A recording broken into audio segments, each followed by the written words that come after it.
although my loved ones were not in support of me going back. But I convinced them on why I need to. They had no choice but to accept. And so I resumed. That very day. First, I had to go to Bully Madam's office to show myself and to tell her I had resumed. She welcomed me. I was surprised because I was actually expecting your services were no longer needed. But she surprised me to the extent that she noticed. I was surprised because I was like, is that all? She said yes. Then I said, so I should go back and resume my office. And she said yes now. I thanked her and left. Then I went to my employer's office to show myself as well. I came in and I greeted him. He gave me a seat, welcomed me, and then started a conversation. Like, I know you've learned your lesson, and I hope this time around you'll be more careful. This, that, this. And then he went back to the reason I was suspended. Then I said to myself, he is the only one here. There is no manipulator around him. Let me use the opportunity and clear myself. Little did I know that even though the manipulator was not around him, she left her magnet on him. And so her magnet was still controlling him. I tried clearing myself and he repeated those words he always say angrily, which was, I don't like it whenever you're trying to clear your innocence. My dear, I had no choice but to keep calm, let God do the rest. Then he told me that the day we signed the agreement, that very day I was suspended, had not brought any business. I was shocked, to be sincere, because I thought the business was going on all along. I did promise him that I was going to call the man. And I did. I called the man. I said, sir, I resumed work today and I was told by my employer that you've not given us any business. He said yes, that he could not see himself doing business with them. Then I said, sir, but I pleaded with him. Okay, now I'm back. Let the business continue, please. And as God could have it, he accepted. He accepted to continue since I was back. I thanked him and ended the call. The following day, my employer sent for me. I came. He told me he wanted me and the manager to visit the man's office to know why he hasn't given us business. Then I told him I had called the man and everything was fine and he had promised us business. But my employer insisted we visit him. So he sent for the manager and instructed him on what to do. I had to call the man to inform him of our visit to his office. He told me that he was going to open up to the manager that he wasn't happy with the way they treated me and that was why he stopped the business. He asked me if I was okay with his decision. I said yes, because I did not see anything wrong with him opening up after all. We left for his office, myself and the manager, and we got to his office. Then we got talking. And then he listed all his displeasures, which was because of the way they treated me. Then my manager said some few words and apologized. Me too. I apologized and ended it with, now I'm back. Please let the business continue. My brothers and sisters, now dear, I find trouble. My manager picked those words, even repeated it in the presence of the man, just like, I am back now. Please let the business continue. Charity. He called my name in the presence of the man. Then I knew something had started cooking up in his head.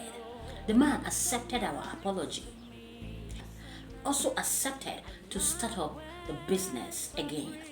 Then we left. On our way going back to the office, I knew something was going on in his head.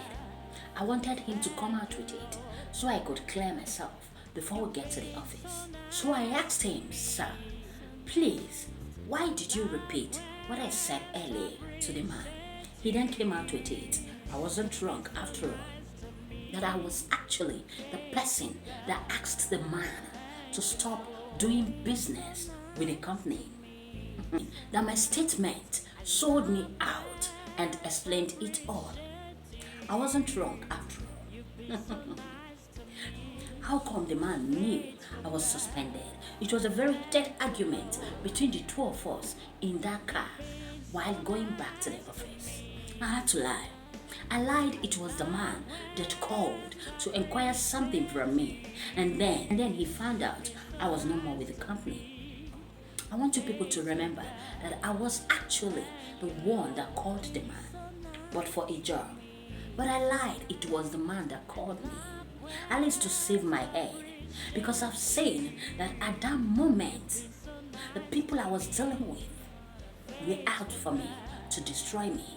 And I'm here to tell you that in the midst of all these things that happened to me, that this was the only time I lied. Everything I've told them was the truth. I needed to save myself because I'd seen that those people are not worth telling the truth anymore. Before my sincerity would kill me, I'd seen that my years of sincerity and faithfulness to this company, to these people, never paid me. Rather, it has cost me so much pain. Of a truth, I never knew that my manager would sell me out to them the way he did. I never knew he would give the interpretation of my words the way he understood it to my employer. Thought he would at least protect me a little when relating the outcome of our meeting to my employer. But no. Rather, he added salt. He added salt to my injury. I can't remember offending him.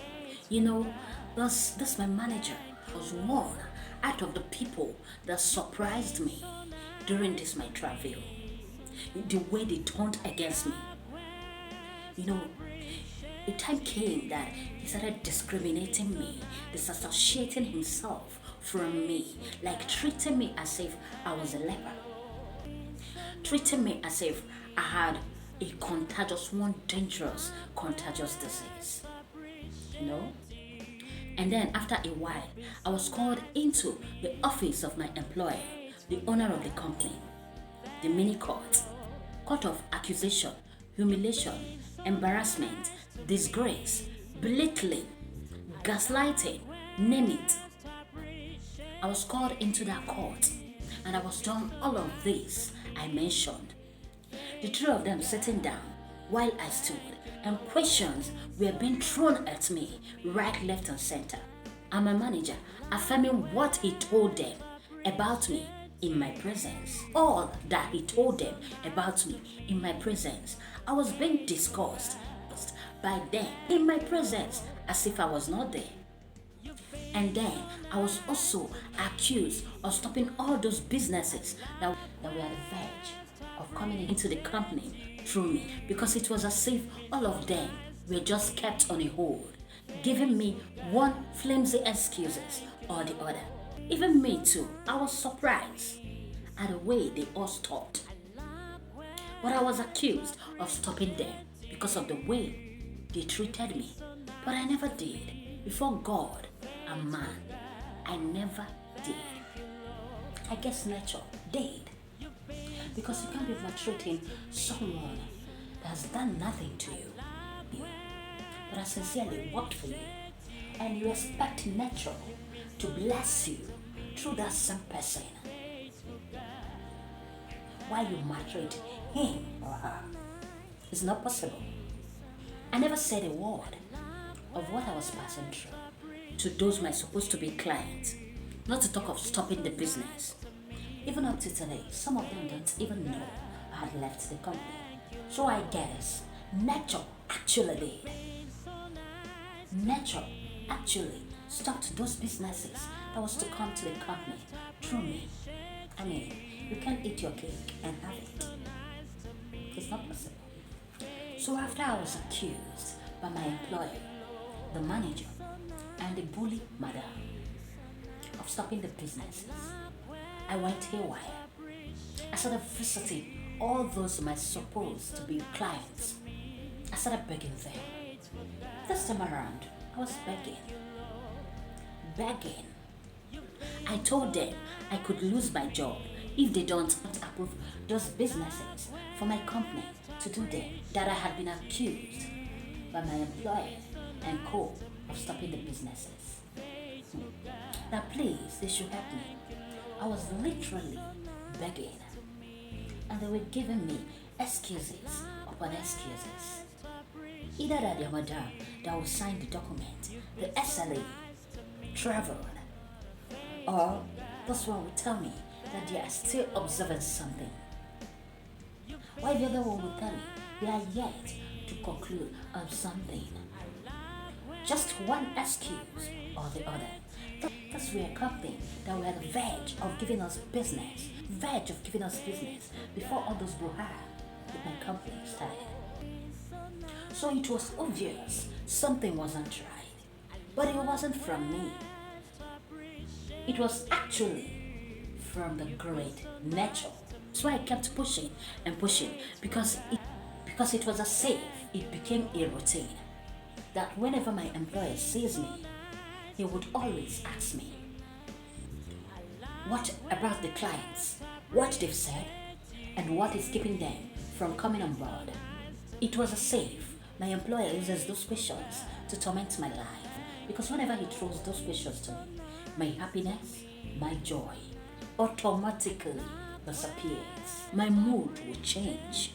As God could have it, one out of those clients then arranged a presentation for me with their heads. Stay tuned to know what happened, if I actually brought in those clients to the company or not, and if I was forgiven or not.